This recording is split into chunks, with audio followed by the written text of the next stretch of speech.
Sometimes I'll talk about if you have a football team, I don't care if you're the seventh best quarterback in the state or the country. If I already have 4 or 5 really good quarterbacks. Harvard does not have to do any marketing. Stanford does not have to do any marketing. Why? Because their graduates are their marketing. Their alumni are their marketing. So why should they want you? And this process is extremely complex, extremely complex. Most of the training programs don't emphasize college counseling, but people don't really understand that. They don't understand how that shapes and governs decisions. And she said something, and for some reason this is so simple, but it just hit me right through the eyes. She said, of course your job is hard. You have to tell parents something about their kids they don't want to hear. And he said, it had an 8% admit rate. How could I turn that down? So he came to understand that selectivity is not everything. And one of the questions admission officers look at right away and they say, is this thing that you started going to exist when you leave? Sometimes it's not even extracurriculars, it's personal qualities. You're surrounded by a lot of people doing a lot of these kinds of things. This is what they're reading all the time. Welcome back to the Supported Learning Podcast. I'm your host, Dr. Joe Sebastian. Folks often ask me how to navigate the maze of college admissions and high stakes test prep without spending hours of time or wasting thousands and thousands of dollars getting nowhere. And the answers usually involve finding the people who have learned the rules of the game that the system isn't telling you and crack the code. That's why I am very excited to welcome my guest today, Mark Stucker, who is joining us here straight from Atlanta. Mark, welcome. My pleasure. Thanks for having me. So, Mark, tell the audience what you do and how you contribute to the educational space. Yeah, so I help families and with the college admission process. So we have a team, we're all over the country. We're not small. Like there's a lot of one person. Most people that do this are one person operations, but we're also not one of these huge companies as well. So we help students and families with things like building college lists, understanding how the admission process works, how decisions are made, where they can get scholarships, where they're competitive, where they're not, building action plans with to-dos and check-ins, all kinds of things around admission strategies to increase their chances of getting in the schools that they target. And there's just a real need for that because a lot of surveys have shown that the average high school, the ratio of counselors to students is around 400 to 1. In some states, it's 1,000 to 1. One Just study, insane. one study found that the average high school student has 25 total minutes with their counselor over the course of 4 years. And this process is extremely complex, extremely complex. And not only that, but most college counselors in high schools, and God bless them, I run a support group for counselors, and we have a lot of them in there. They're doing the best that they can. Most of the training programs don't emphasize college counseling. Maybe a course or two. Some of them don't even have that.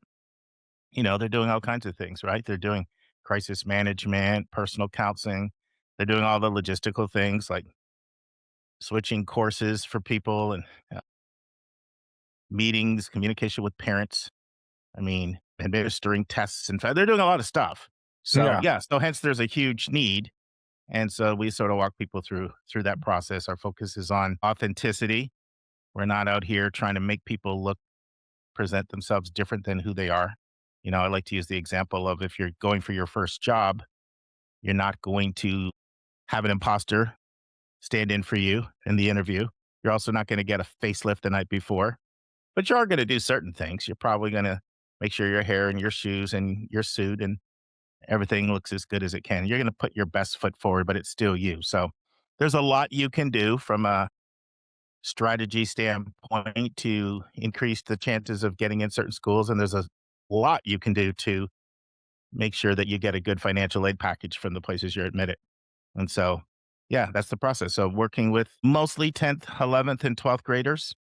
There are some people that start in ninth, but I would say ninth is more of, casual checking in 2 to 4 times a year, making sure you're picking the right courses, doing the right things over the summer, that sort of thing. So it's tremendously rewarding work. I love it. And I'm blessed to have a great team that works with me. So you started the college coaching company School Match for You, which you are the owner and founder of, and you also co-founded a podcast, your College Bound Kid podcast, and you are the author of a college admission book, 171 Answers, which I think you have there on your desk If you want I to, if do. you want to show the audience, Sure. 171 Yeah. answers to It's college a questions. yeah, the subtitle is 171 answers to the most asked college admissions questions. So what I did is I just took the most commonly asked questions I get as a college counselor, and I turned each one into a chapter, and each one Mhm. has a story that's got an illustrator that kind of illustrate the story and have a human interest story. And so there's an interesting story there. I've always had this passion for a long time, quarter century, to make college knowledge available to all, to break down this Byzantine and complex process, and to help people to understand, what they can do to give their kids more options. And so from 2012 to 2014, I did a 10-hour college admissions video series called Game Mm. Changer. And the idea was trying to reach people of all income brackets. Like, you can pay for private college coaching, but some people it's in their budget, some it's not. So what if we came up with this 10-hour counselor in a box concept? It was like 279, 10 hours. You have some failures along the way. I spent $100,000 on that, and totals total sales were 36,000. So I lost Jeez. $64,000. But What- you learn. oh, Wait a minute. You mean your return was 36,000 on a $100,000 investment? Yeah. Okay. Yeah. You have some scars when you're an entrepreneur. Yeah, I But, hear you. one of the things from that I learned was lots of things. One, people were, I'd go around and speak in the country, and I'd say, I was thinking, look, this is like a fraction. You'll save a tremendous amount of money, but people are like, yeah, but I want to talk to you. Or they would say, yeah, but I don't have 10 hours. So I'm busy. So that's why the concept of the book, it's sort of like the idea of, like, go to the table of contents. So if you want to know how many colleges should I apply to, jump to that chapter, read, 500 words. And so that was the origin, but sort of had this passion to get the word out.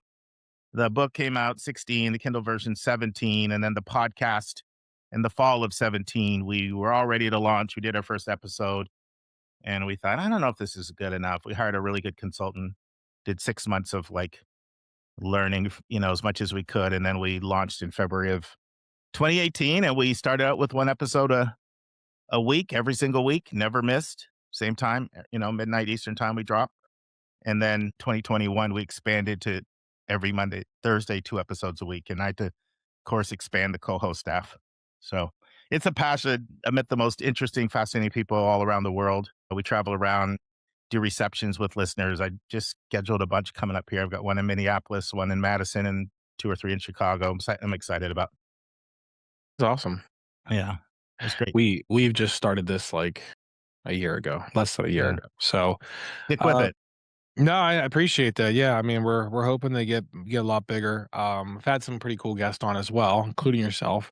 It's Let me not, share something quickly. go ahead. Yeah, of course. Our first month, we had 212 downloads. And then a lot of times it will be over 50,000 now. Oh wow. So it just grows over time. Yeah, definitely compounded interest. But Mark, I'm interested in talking to you because, like myself, you've kind of sat on both sides of the aisle here. Hmm. As both a high school counselor, an admissions officer, and now Hmm. you're running a company that does consulting for college admissions. I'll be honest, when I got into this in 2021, 2023, we started to have some growth in the AP test prep. I Hmm. had no idea college counseling even existed. It Hmm. certainly wasn't a thing on my radar when I graduated in 2006. So now, 20 years removed from that, it seems like there are a ton of college coaching companies out there. Like, I guess, kinda you've seen it, you present a uniqueness that I think that we also like to brand ourselves as a uniqueness because 'cause we're both inside and outside the system. Hmm. What is having that duality teach you that most parents will never hear from maybe one side or the other, just a school counselor or just a college consultant? Yeah, it's actually really helpful. I look for that. I really look for that a lot. Like, if you look at our co-hosts on our podcast, it's a mixture. Like, we have some VP of enrollments, top person in the whole office are on our podcast as co-hosts. And we have some other people that are road runners and traveling, and they're on the road, and maybe they're, not entry level, but they're not, they're hearing the real questions. They're important. And Mm. then we have a lot of college counselors that used to be admissions, and I find it's a really insightful perspective. I can also oftentimes tell when I interview a thought leader, you can see by their answers if they've been on both sides of the desk. A lot of times it really comes through. I think the biggest thing is when you have done admissions, you really understand the role institutional priorities play in shaping a class. You know, I'm going to quote my friend Rick Clark, who's over Georgia Tech's admission office. You can really boil admissions down to really two simple things: supply and demand, number of applications for spots, and what are the institutional priorities of the institution. And people, parents, and others tend to not understand that. They'll say something like, my kid had a 1560 GP, SAT score, and they were number two in their class. And this school took this other, I'm, I'm exaggerating here, schmuck, Mm. they describe them like a schmuck, but they don't use that word, right?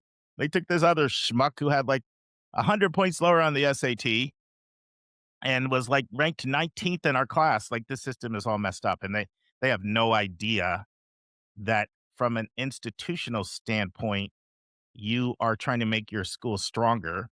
And I use a lot of analogies. I try to talk in analogies because a picture's worth a thousand words, and I find they really penetrate. So, sometimes I'll talk about, if you have a football team, I don't care if you're the seventh best quarterback in the state or the country. If I already have four or five really good quarterbacks, I need wide receivers and linemen and kickers and defensive tackles, then that's what I need to make my team stronger. Or sometimes I'll use the orchestra example. I already have like seven incredible violinists. I need bassoonists, and I need someone who can play the oboe. Like, that's going to make the better music. So people have a really hard time with that. It's part of it's our Mhm. society. We're so individual, meritocratic. But schools have charges and they have things that they have to do that come down from the top, and they're their dictates, and they need to fulfill them. And it could be something as simple as public schools. Like, if you look at the most selective public schools in the country, when people think of the most selective public schools, I'll think of things like UCLA and Berkeley and Georgia Tech and Michigan and Texas and Virginia and UNC. All of those states have caps on their out of state enrollment, because individual taxpayers, in the state say, why am I paying all this money for my own state institution? My kid can't come in, so can't get in. So then schools erect percentages of in-state, out-state, and so that guides and governs their admission process. Right? It's lots of different things. There's priority admits, whether it's athletes or artists or faculty kids or staff or administrative kids or celebrity kids, because you get a lot of publicity, or donors or alumni. And then there's all kinds of other things too that you, as an institution, like if you value a learning laboratory and people coming together from all different walks of life and learning from each other, then you're going to value things like, having people from rural places and inner city places and a wide range of socioeconomic and international diversity. So all these things are things that you understand on the inside makes for a better school, but people don't really understand that. They don't understand how that shapes and governs decisions. So I'd say that's probably the single biggest misperception, but there's others as well. Well, I think we are consistently knowing less and less about this because it doesn't seem straightforward at all anymore. So the institutional priorities is interesting, right? Because I think the hardest thing for parents to understand is those also can change year to year. You can get new deans or new presidents, and on a dime, it can switch from a whole different. So the stuff that worked last year isn't going to work this year. Case in point, we had a kid at my school get into CMU from Hmm. Pittsburgh, Sure. and he wrote a very in their institutional priorities were looking for kids to stay in Pittsburgh after they got their degrees. Yeah. So he just so happened to know that from his counselor and Mhm. wrote a very Pittsburgh friendly essay and nailed the interview saying about how he doesn't want to go anywhere else and got in without any fancy internships, research projects, passion projects, things like that. Just good grades and there you go. He was unique enough in that. And I guess that's what's hard about this is because you have more valedictorians than you have open seats in freshman classes at Ivy League, just as starters. So they're not Yep. looking for the top kids. They're looking for Sure. diverse to match what their profile is. So I guess what is more important for a parent to hear? Because a parents, and I'm just assuming because we work with a lot of the same similar parents, Yeah. just based on the initial conversation. They're coming here with preconceived notions of where their kids want to go to, especially for like business or STEM. Like, I want Sure. this school, but it's mostly surface level. Like, I want to go to Harvard, but they don't have really a deeper connection to why. Yeah. So for kids that are like in that, so parents that are listening, what is more important in that? Is it the name and of the school, or is it like target fit in terms of what you tell parents and approach that? And how, and if that target fit is not Harvard, it is, but it's a really great school where the kid is a perfect match. How do you navigate families through that? It's a great question. It's unequivocally fit and match. I mean, that's why my company's called School Match for You. That's why any of our listeners know I end almost every single episode, and I just recorded episode 644 earlier today, and the majority of our episodes by saying, it's not where you go. It's not where you go. It's not where you go. And I literally pound the table on the third one. And I say, but it's what you do when you get there, and it's what you do when you get out of there. That is what will determine your career success. And I drive that message home because it's true. I mean, you can check, there's research after research after research to show this and to prove it. One of the things I do, sometimes I'll show them data. Like one thing that's helpful, you can check this out when you get out. Go both Harvard and Yale do is they produce a list every year of where our current students went to undergrad. And you're going to see such a wide swath of schools there. You're going to see non-selective schools that admit almost everybody. And then you'll see some, moderately selective, highly selective, and they value a wide range of kids and they can see there's talent everywhere. And people know this, right? A lot of times people end up going to colleges because of money or because it's convenient, you know, and companies know that. There's talent everywhere. Now, I will say this, there are a few professions that are a little more name conscious, brand conscious than others. Like there's a difference between somebody that wants to go to one of the New York City banks and do investment banking than there's somebody who wants to be a medical doctor. I mean, one of my clients went to MIT for undergrad. He's a medical doctor in Chicago and he's in his 50s. And he said, I can name 4 times in my life I've ever been asked where I ever went to college, where I went to med school, where I did my residency, and I share an office with somebody that went to a school with a 90% admit rate, you know? So, And Mark, that person didn't go to a BSMD program. no, they did not go to a BSMD How program. the heck is he a doctor? How? How is that possible? Yeah, don't get me started on BSMD programs. We'll be here for an Ah, hour. But, we should have went to so it because so I there's a lot of evidence like that. You have to It's really challenging. This is the hardest part of the job. I was having lunch with a former client of mine, and she had recommended her sister, who she knew was a little what we used to call a pill, a piece of work. And I can't, of course, say what's even with the sister. You got to violate confidentiality. But she was saying, "How's it going?" And I just said, "I love my job, but sometimes my job is hard." And she said something, and for some reason, this is so simple, but it just hit me right through the eyes.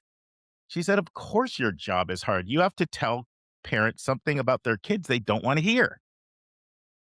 So what I try to do, and I try to suss this out right in the initial consultation, but it's not sometimes it's hard. I try to differentiate between the person that is obsessed with, whether it's you want to use the term status, prestige, or selectivity or T20 mentality, whatever, sure. when it comes to colleges because they just love their kid and they just want to give their kid every single advantage and they're really convinced that that's how I give my kid a leg up. Yeah. Versus the one who wants a name they can drop at a cocktail party because they're different. And so, I remember back when I was doing admissions, I was recruiting the Upper East Side in New York. I was having a conversation with the placement director at an Upper East Side school, and he was expressing frustration to me that he would bring in certain schools to make presentations to expose their kids to a wide range of schools. And some of the parents would be mad, why are you bringing in these schools? Like, they weren't sexy enough. So he had a meeting with one and he was trying to explain this idea of fit and match and, you find the kid at the right school. And like the dad says to him, no, he cut him right off. He said, no, you need to understand something. I need a name that's going to play well at the country club. So I try to differentiate because those are two very different people. Right. But what happens is over time you have stories. Like I had a student, the family hired me to work with them. And this was a transfer student. And I've worked with a lot of transfer students. I've never worked with one that was this unhappy with the school. So pretty early on, I had to say, like, can I ask you a question? Like, you really, really don't like this place. Like, why did you come? And he said, it had an 8% admit rate. How could I turn that down? So he came to understand that selectivity is not everything. Selectivity is important at some level. Like the person, the caliber of the people you're around does matter. But that doesn't necessarily equate to, oh, it has to be Ivy or Ivy plus. You know, public schools, some public schools are incredibly selective. Some schools have honors colleges. You pick and choose the people you're around. There's living learning communities. There's lots of ways to take a school and to have a good cadre of high achieving kids around you and to pick up the right professors and to get a great education. So I first have to sort of make that discernment. And then it's my job to convince people that so many people that don't go to brand name school have incredible careers. And one thing that I've done that's been kind of effective, I've encouraged our listeners on a podcast to play this game.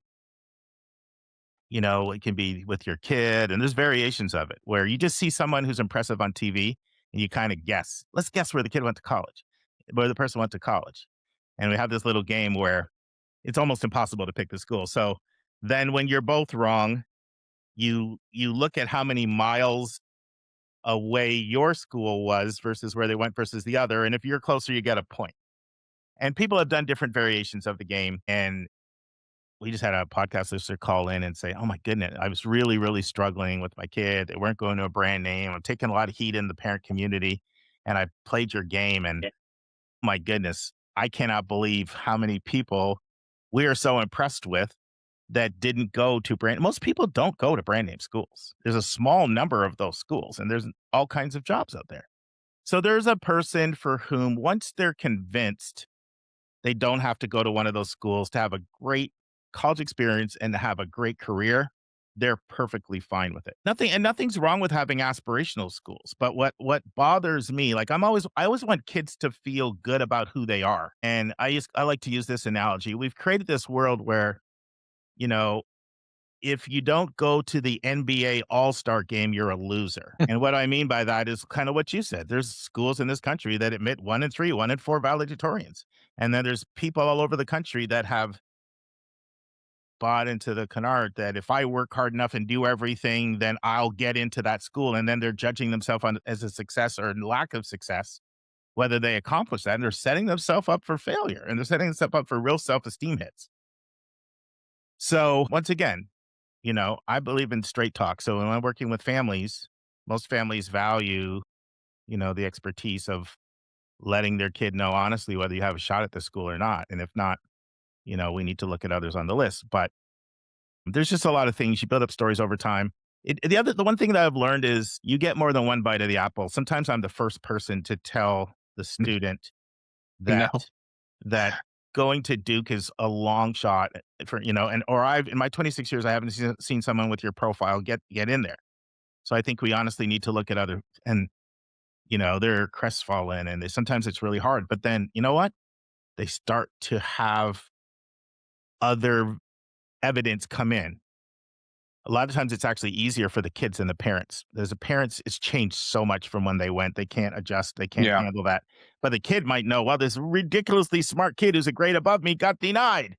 And so the kids start to hear that and they start. So eventually most of them come around. And they also come around to realizing that there's not just 20 amazing schools in this country. Like, do we really believe out of 2,275 4-year accredited bachelor granting institutions, only 1% of them are good? Is that really what we believe? Right. You think maybe 5% are good? Well, there's 110 schools. All right. And that opens up tons more options for you. Or 220 are good. Now we have 10%. So, you know, there's things you work with sometimes. But what I have found is if the number one thing that matters the most is that I drop a name that impresses people, then if I have a student that doesn't match that profile, we have a little bit of work on our hands. And I get it. I had a student say to me the other day something, and it was so honest and so raw, and it's how a lot of people feel. she said, when I tell people where I'm going to college, it's a 10th grader. When I tell people where I'm going to college, I want them immediately to think, damn, that girl is smart. Okay, quick interruption. This is the part of the podcast where I'm legally required to remind you this show is brought to you by Support Ed Tutoring. Nobody's paying me to say that. I just work here. Well, I run the place, but still. Anyway, if you made it this far, you clearly have good taste. So do us both a favor and hit subscribe. That's it. That's the whole ask. And if you're the type who likes to skip ahead and just talk to a real person, we do that too. Book a call with our team. Link will be below. No pitch deck, no awkward sales script. I promise just a conversation. Okay, back to it. And I think that's probably you use a lot. You said you taught like analogies. I think that's the real conversation. There is where are the goalpost. I think a lot of those families, the goalpost is if my kid gets into this school, the rest of their life is going to be cake and they'll be successful. Versus and I guess the ironic thing about that is the colleges are not they don't care if you can get in. They wanna know what are you especially the top ones, they wanna know who you're gonna become because of right? So, Harvard does not have to do any marketing. Stanford does not have to do any marketing. Why? Because their graduates are their marketing. Their alumni are their marketing. So why should they want you? And it's kind of and using another analogy, which you're welcome to use this on your calls, but you just gave me inspiration to it. It's almost like because of the limited kids we've helped through this process, it's almost like chasing the girl at the bar, almost like the girl doesn't want you because you want her. She wants the guy that's not paying attention to her.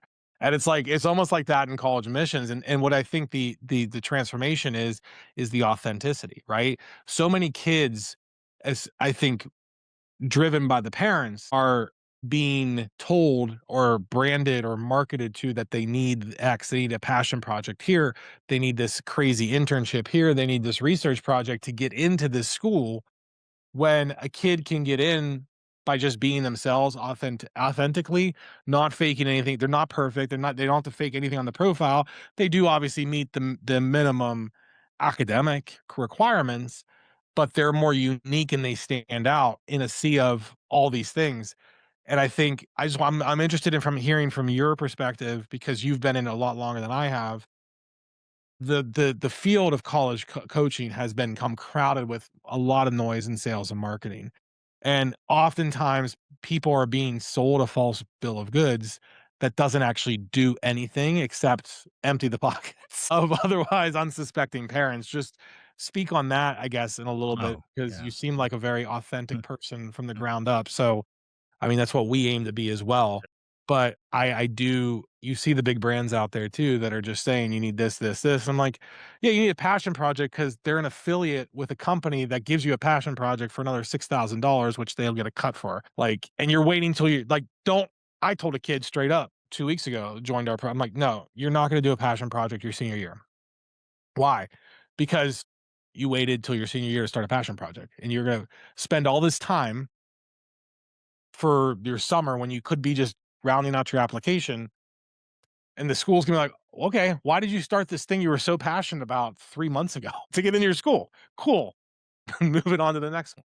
So if Yeah, you I agree with everything you said there and more. I did an interview with Christoph Gutentag, former dean at Duke for 30 some plus years recently on this exact topic. I would talk to him at conferences about the rise. There's been an astronomical rise of kids that start charities, that start nonprofits, that get published research, and they think that's their elixir, and it's not. And when what's that saying? When everything is special, nothing special. Like there's so many kids yeah. doing this, and most of the time it has this fingerprints of either some consultant or some ambitious parent that use connections to hook their kid up. And at the most selective Sorry, Mark. level, I have to interject because I gotta give a shout out to Brian Regan, the comedian. It's the modern day version of you built your parent building the volcano for the science fair. yeah, but it's the most selective level. They're asking a lot of questions when they see this. Right. One, first of all, and I hear this over. I interview the leading thought leaders in the country in college admissions. I say, what impresses me more? Go join an organization that's struggling and turn it around. That's more impressive. You know, I had a seasoned college admission officer in my podcast the other day, and this question came in: what can my kid do senior year to stand out? We're going into the summer. And one of the things she said, you know what impresses us? Go get a really hard job. So she talked about her daughter, who went off to Wellesley, getting a job as a server. And when people Ralph in the bathroom, she's got to clean it up. And they're in a tourist area. So you get a lot of mistreatment from people. I got to be at the airport and blah, blah, blah. You need to have, a lot of indignant behavior and having to manage that and navigate that. And then reflect on what you learned, how you grew, how you changed, the experience you had. Now, don't get me wrong. One of the biggest myths out there is that this extracurricular is going to tip me in. That is such a, bunch of malarkey. It's just not how it works. But yeah, the whole passion project and the research projects and the nonprofit, it's just this, you're right. There's this whole commercially driven industry out there where people are charging a fortune and people are buying into it. Like I'm getting told over and over sometimes in the counseling, like, are you going to help me with a passion project?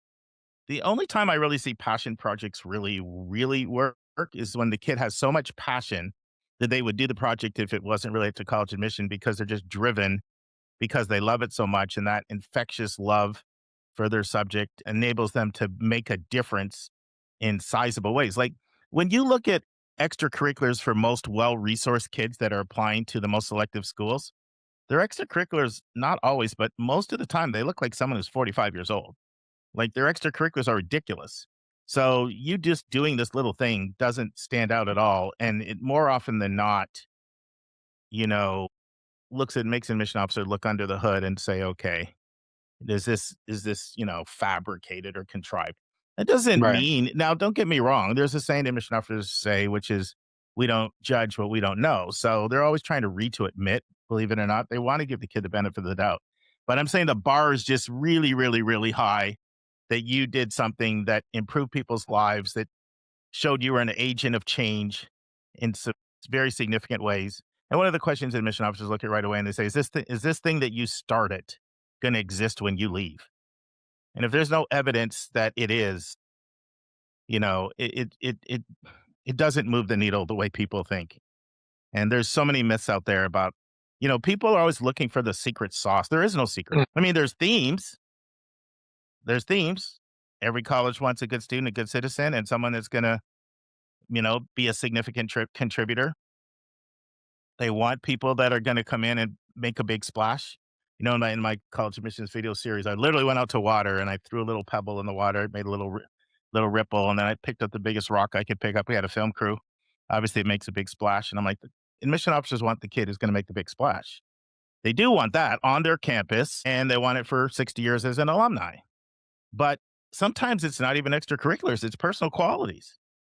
It's the person that is incredibly compassionate. It's the person that demonstrates an unbelievable kindness. It's the person that can get along with every type of different person and bring them together, who models grit and resilience, who overcome adversity. Like there's so many different ways you can demonstrate impact.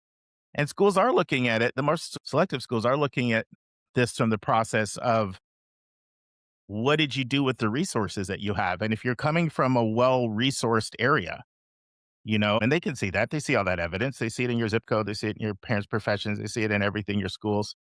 Like, you're surrounded by a lot of people doing a lot of these kinds of things. This is what they're reading all the time. You need to be rare.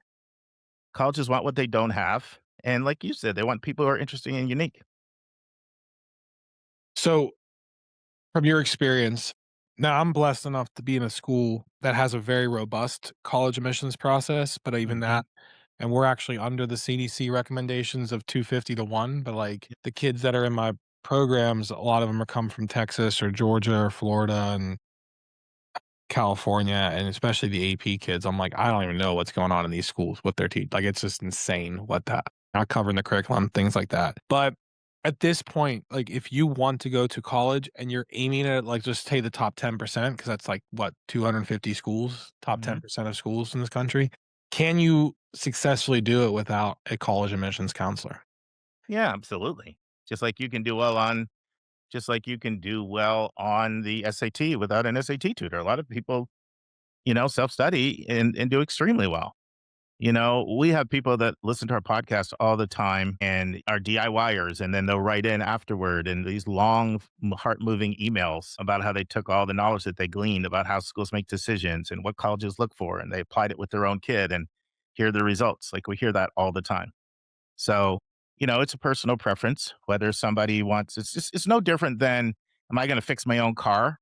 Or am I gonna, take it to the mechanic? Like some people are gonna be Right. DIYers and they're gonna do it themselves, and some people are gonna outsource and put some and give, experts some guidance. There's one thing I want to say that you said, before. While it's true that like the Harvards, the Yales, the Stanfords, the Princetons, the Dukes, the Browns, Northwesterns, all these schools, they don't have to do the same things that most of the schools have to attract applicants. These schools are incredibly fiercely competitive. Like, for example, we had 4 kids get in Yale this year, only 1 went. Because if you're getting in Yale, you're getting in a bunch of Yale's competitors. And these schools protect their admit rate. That's part of how they build their brand. They don't like admitting students who don't come. That's partly how from the board to the provost to the faculty to parents and future parents and past parents and students, partly how they judge schools is their acceptance rates. Nobody's impressed if you're at a highly selective school if you're full. If you're at a very, maybe if you go all the way to the other side of the spectrum, they might be incredibly impressed if you're at full enrollment and you meet your budget. So they're kind of evaluated by all these different metrics. So those schools are incredibly fiercely competitive with each other. When you're getting in one, you're strong enough to get in others. And one thing that's happened in recent years is just kids are applying to more schools. It's making it a lot harder for these schools to predict yield. And Right. that's a whole other story about all the sophisticated ways that they're trying to use to figure out which of these kids is serious about me. So while it's true that they don't have to do the things the other schools, they're going to be full. They're going to be full with really strong kids. They're going to meet their budget. They still don't want to sort of slip in the perception to their peers by the people that are evaluating them. So they don't like losing out on the applicants that they want. And they know if you're getting into our school and you're getting into a bunch of others, and we're going to have to really work hard to yield you. So what about, is that where you recommend an early decision or early action plan for those, and talk a little bit about how the early decision has become kind of like this shady whole process now? Yeah, and that's one of the most complicated counseling I do is early decision because on the one hand, it can significantly increase your chances of getting in at a lumber school. There's no question about it. But on the other hand, and then so that can be check positive. Another check positive, knowing where you're going in December, if you've really put the time in, can really make the senior year more. I mean, I had 2 kids. I have 2 kids, 30 and 27. One went early decision to Davidson, loved it, one of the best experiences of her life. And, it was great for her. My other student went to University of Georgia, then on offer it. She had a fantastic experience, never did it. So as a parent, I've seen one kid do one do another. But the positives for early decision can significantly increase your chances of getting in. You can make if it works, the senior year can become so much more relaxing. You know where you're going by December, and then you can get integrated into the community and the network and start to build your peer group and all that. But there's some pretty bad negatives. And then the 2 big negatives would be, one, you're leaving a tremendous amount of money on the table because you're not getting to see what someone else is going to offer you. Right. And people don't realize they might be leaving like 200 grand on the table Well, because right. another school is going to offer them full tuition and they're sitting Yeah. here committed to paying 100 grand somewhere. And then the other big downside of early decision, there's not enough talked about this. I've got 2 people I'm doing interviews with on this. Many, many people would make a different decision in May than they would make, say, September, October, than when they're committing. And the reason why I know this is I would say the majority of years in our company will have someone who gets deferred. So if, our listeners know, when you apply, you can get admitted, denied, or deferred. Deferred means you're postponed to the regular round, either because they want to see the applicants that come in regular decisions so they can compare to the whole pool, and or they want to see senior year grades and see how you do follow senior year. And if you're deferred and you're applied ED, then it's no longer binding. So it was a whole big thing this year. Michigan was the first year they rolled out early decision. They didn't know what they were doing. They deferred a whole bunch of people. I don't think they had a chance to read all those applicants really. And then they ended up later admitting a bunch of them, but they didn't have to go. So what I see happen most years in a company is someone gets deferred from ED, then they get admitted in the regular round. But in the meantime, they found a school they like more. So that's evidence. And this is a really hard process for kids are trying to figure out themselves. They're trying to figure out the schools. There's a lot of them. They might not have visited at all. They might have just watched a video, or maybe they spent a little bit of time on a campus, maybe. So that's one of the drawbacks to early decision as well, is so many kids would make a different decision May 1st, which is National Candidate Reply Day, when you have to decide if you apply regular decision or early action, which is non-binding, versus if you come through the first, so there's two pretty significant drawbacks, but there's some significant advantages. And for the right kid who doesn't need to compare financial aid awards, or this is the tricky part. Let's say I have a kid that is tremendously financially needy. Sometimes early decision is the best thing for that kid, because some of the most of the most well-resourced schools have the best financial aid need-based. And so if you're getting in a Princeton, your offer is going to be ridiculous. And you wouldn't get that kind of offer from most of the other schools. And let's say you wouldn't get in regular if you didn't apply. Now, Princeton doesn't have early decision. They have something called single choice early action. It's like restrictive early action where you can't apply ED to somewhere else.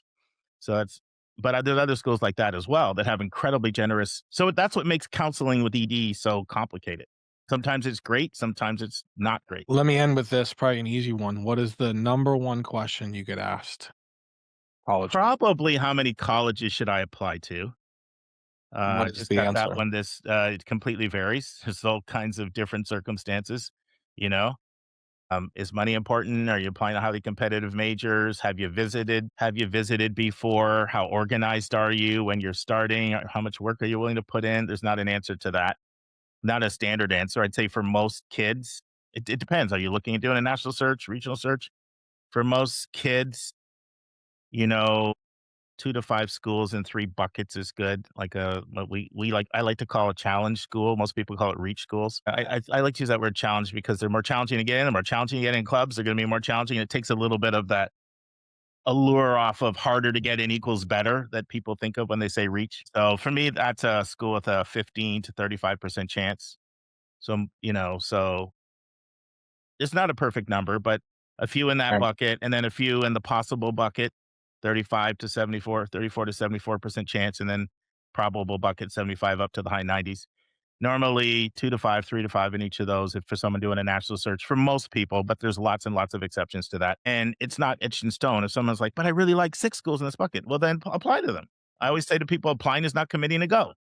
And I've also seen kids apply to 18 schools better than someone else applies to 2 if they're organized. So I'd say, when you go through, but don't apply to some place that you have no interest in ever going. You could never see yourself going. What a lot of people do is they're so drawn by their difficult to get in schools that somebody's told them they can't have a top heavy list like that. So then they add a bunch of schools, but in their mindset, they're like, I'm not going there, but I'll do this to get my parent, my counselor, somebody off my back. And that's a mistake because you might end up there.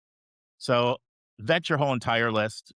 Years ago, 2003, I worked with this student. She applied ED to Brown. She never got in. I was trying to console her a little bit. She's like, what are you doing? You told me to love my whole list. I still got 10 more schools I'm waiting to hear from. Why are you acting all sad over here? I'm like, okay, she gets it. That's how I'm trying to get everybody, right? The other question I'd say that I get equal to that, is it better to get an A in a less rigorous class or to get a B in the harder class? So I'd say those are the 2 most common questions I get. Well, Mark, it's been a pleasure having you on the podcast. For folks out there listening that want to go deeper with you and learn more, where can they find you? Yeah, so yourcollegeboundkid.com is our website. We have almost 1,000 hours of free content up there. Really, really, really deep dives. We have a lot of lists. We had over 6,000 listeners from college counselors every month, and we've had almost 20 that have been through all these UCLA training programs that are out there, UCI, Irvine, Berkeley. We've had about 20 of them tell us they've learned more from our podcast than their whole certificate. That's great. If someone might be interested in a free consultation, text me. I like text 404-664-4340. Just shoot me a text 404-664-4340. We ask that anyone reviews our website first, which is schoolmatch4u.com. Review our services, look at everything, and then make sure any other decision maker is on the call, and we do a 30-minute complimentary call just to make sure we're a good fit. So if you're interested in possibly consulting, I would go that route.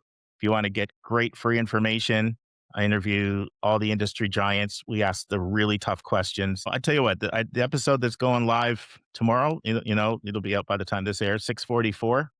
That'd be a good one for someone to listen to get a sense of the kind of conversations we have. But we're always trying to unpack this process and explain how the sausage is made. Yeah. And I think your listeners would find it to be helpful. We do have the most downloads of any college admissions podcast, in the country, according to Apple, Spotify, and all the services. So I'm not saying Amazing. we're the best, but I'm saying that The most. yeah, but some people out there are finding value to us. There's a lot I of got you. other That's good. fantastic ones as well. Well, if you ever need someone on AP, let me know. Thank you. Thank you. Yeah. What's your area specialty on a Well, so I was predominantly AP history, but we've grown the company to support Mhm. 27 AP subjects, Mhm. kind of using a very similar process. But yeah, the AP history exam, I was an IB and AP history teacher Yeah. starting off, and then before moving into administration. But Yeah. then kind of got back into it. The pandemic got really good at it. So that's kind of our process with AP. I appreciate what you're doing here. Like like I'm very passionate about this. I love helping people with this process. It's fun to me, and but it's complex, and knowledge really is power. And when people get that knowledge, it's wonders what it can do for kids. It's incredibly important that people have the right college list. That's the single biggest mistake I see is the wrong Yeah. list. Everything goes down with the deck of cards. I can have a kid with a 1570 SAT 4.0, and they're totally depressed after this process because they have the right college list.